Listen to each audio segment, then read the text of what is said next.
And now we're very pleased to join my favorite New York Yankee. What a day for this you. year. And that is Jameson Taillon. JT, what's good there, buddy? How's it going? Feeling pretty good. I know you haven't played an official game as a Yankee yet, but I've designated you my favorite Yankee.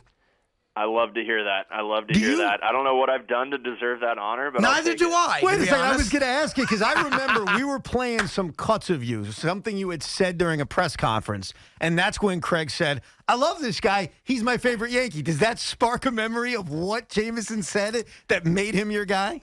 No, I tell you what it was. The reason I picked you to be my favorite Yankee this year is when you sent out the whatever social media thing it was, and you took a picture of yourself wearing the Yankee pants. That was it, yes. And you said that, was it. for any baseball player, say what you want about the Yankees, when you put those Yankee pants on for the first time, there was something special about it to you.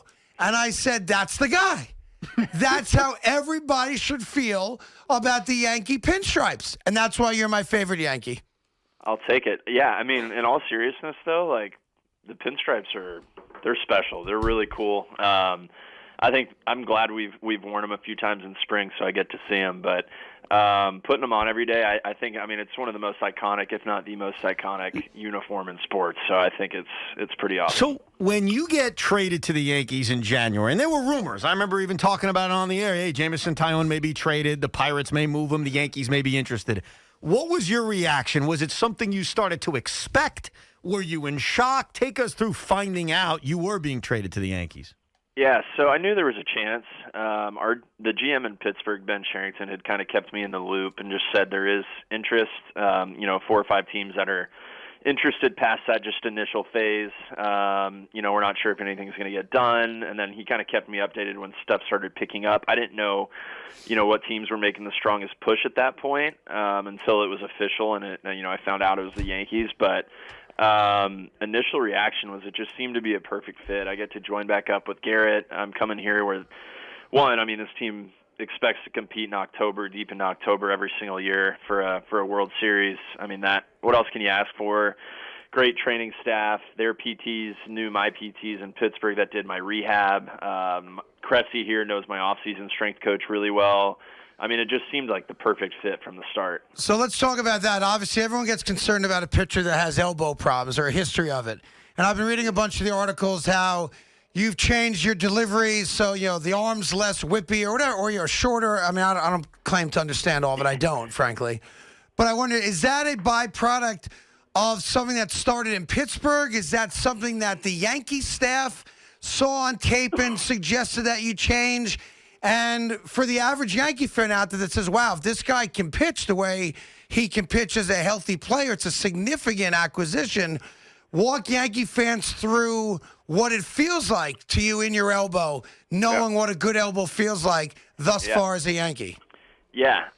So I had my first Tommy John surgery in 2014, and it just seemed like after that surgery, nothing ever felt quite right in my elbow. I didn't change anything significantly with my mechanics. I just thought, hey, a lot of baseball players go through this. It's something I have to go through put my year of rehab in, and I'm going to come back, and I'm going to be back on the field. And once it happened a second time, I was like, okay, this is my elbow. This is my body telling me something. I need to change something up. If I keep going the same way here, I'm just crazy.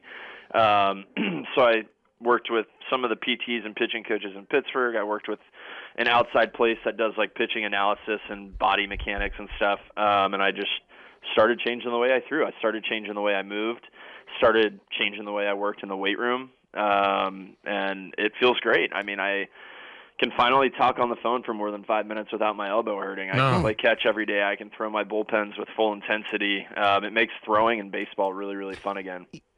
Obviously a lot of guys are dealing with the fact that 2020 was a year where they didn't make the normal amount of starts. You obviously didn't pitch in 2020. You made 7 starts in 2019.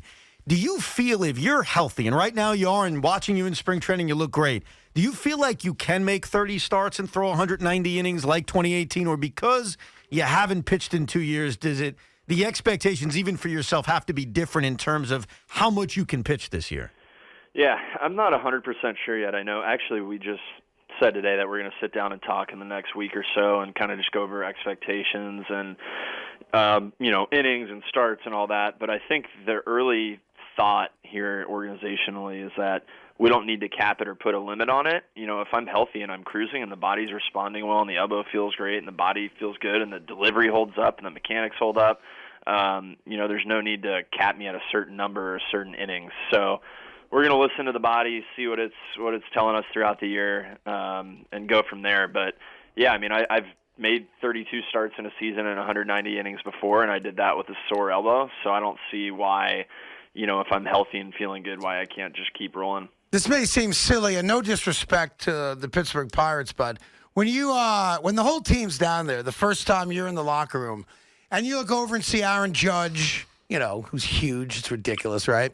And he's got new teeth. Like, he got new teeth for you, I heard. I don't know if you heard that story. It's all for me. Yeah, that's what I was told. That he's like, the new guy's coming in. I better make sure my grill looks good. But you see him, you see Stanton, who's not been a great Yankee stat-wise, but he's an MVP and a home run hitter and all that stuff.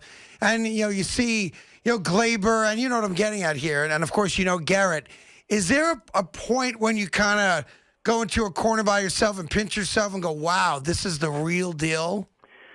Yeah. So my first live BP here, when I faced hitters, I faced Judge and Glaber and Hicks and a few other guys. And that right there was just like, first impression of the hitters in the lineup was just incredible. Here you have these superstar type talents at the plate, and there's no fans here, and it's, late February, and they're grinding out at-bats, making me work, putting together extremely professional at-bats, and then just sitting back and watching them work and watching their BP and watching what they've done in a few of these spring games. Like, this lineup's going to be definitely a joy to watch, on the pitching side. If we can just support them and give them quality innings, I think we're going to be good. We're talking to Jameson Taillon. So when you're teammates with Garrett Cole in Pittsburgh, he was a good pitcher, don't get me wrong, but he made a lot less money, and he wasn't the dominant guy he is now. How would you compare Yankee Garrett Cole, one of the best pitchers in baseball who makes a fortune, as compared to Pittsburgh Garrett Cole that you were teammates with a few years ago? Yeah, so, working with Garrett and watching him pitch up close every single day in Pittsburgh, you knew he was destined for great things. You have the talent to be the number one overall pick and to get Cy Young votes in Pittsburgh and stuff. The talent was there. He had success in the big leagues. You knew he could do it. And in Pittsburgh, I just saw a guy who was extremely curious and interested in his career, and he was trying to find that perfect mix of weight room and bullpens and catch play and delivery and mechanics and pitch sequencing. And then the guy I see today is just a guy who's much more assured of what he needs to do on the mound to make him good. Obviously he's still extremely curious and he's always learning, but he's got a really good idea of what makes him who he is and what makes him good and what he needs to do to put himself in a position to do that. So I see just I don't know if confidence is the right word, but a guy who's done some trial and error and ended up, as the Garrett Cole we see today. Well, you guys have a well-announced bromance, but the question is, once you guys come up here, do you get a room in one of the wings of the Garrett Cole house? Does he charge you rent? I also want to know, is he cheap? If you guys go out for dinner, is he picking up the tab? What's the real deal story? Because he's a quiet guy. He's not out there. He's not the New York nightlife kind of guy. Give us a little insight to Garrett Cole, the dude. So he is not cheap. He has no problem picking up a great dinner. Okay. He's a foodie, loves good food, loves good wine, loves good company. To the point where it's obnoxious, hey, hold on, Jameson, you can't eat that chicken with this white wine I got in the cellar. No, not obnoxious, but fun dinner guest-wise. He knows about wine. He can tell you about different regions and stuff, which is a lot of fun. Yeah, I haven't been up to his house in Connecticut yet. I don't know if I have a wing reserved for myself, but you better get on that. Yeah, I'll have no problem taking him up on an offer to come over whenever I get that invite. I don't want to throw my partner, Craig Carton, under the bus, but gee, why the hell not? He says... What did I say? You're his favorite player, which is true. Yeah. But Craig is very anti-biomechanics with pitchers. He thinks it's all a farce. Stupid. He thinks it's ridiculous. He doesn't understand how pitchers are able to kind of make themselves better by studying those things. Can you teach Craig a few things about this because he's very anti it. And I think for Jameson to be your favorite Yankee, it's all right. You're going to have to start to come around. But we can also agree to disagree. I think pitchers should stop lifting weights also. But go ahead. Yeah, biomechanics, it's a fancy word, but really for my career and for what I did with my mechanics, it's nothing really that fancy. It's that I got away from what made me good and what made me throw, with a sustainable delivery. So it's not like I did some crazy testing and I'm doing some crazy drills in the weight room to get me to, throw in a crazy way. It's more that I'm meant to throw a certain way and I got away from that. Now I'm just getting back to it. But with analytics and with biomechanics, there's information out there now that can support what the eye sees and what you feel. It's good feedback, but it's definitely not the end-all be-all for anything. There you see? So it kind of, I don't know what the hell he just said, but I think it was middle of the road. I think you took the easy way out. Yeah, it's you got to take a little bit of, you got to take the numbers, you got to take what you're seeing and feeling and just blend them together. Well, listen, we appreciate your time. We're looking forward to meeting you, of course. And fans in the stadium, I asked the same question to Brandon Nimmo of the Mets right before you came on. Tangible difference, and how awkward was it, playing baseball or seeing baseball games being played with no fans in the stands versus having at least 4,000 or 5,000 at Yankee Stadium this season? Yeah, it was weird. I did a lot of watching this last year, right. And it was definitely not the same. I mean, we play for two reasons: to win and to bring championships to our city, and then obviously to entertain fans. And not having fans there, it just felt really weird. Big situations in a game that can really change a season or a series, and it's just dead silent. That was awkward. And I've heard a lot about Yankees fans and Yankee Stadium, so I'm excited to see what it's all about. Well, you're going to hear them loud and clear. That's coming. Good and bad, you will. No doubt. Well, listen, we appreciate your time. Like I said, looking forward to meeting you.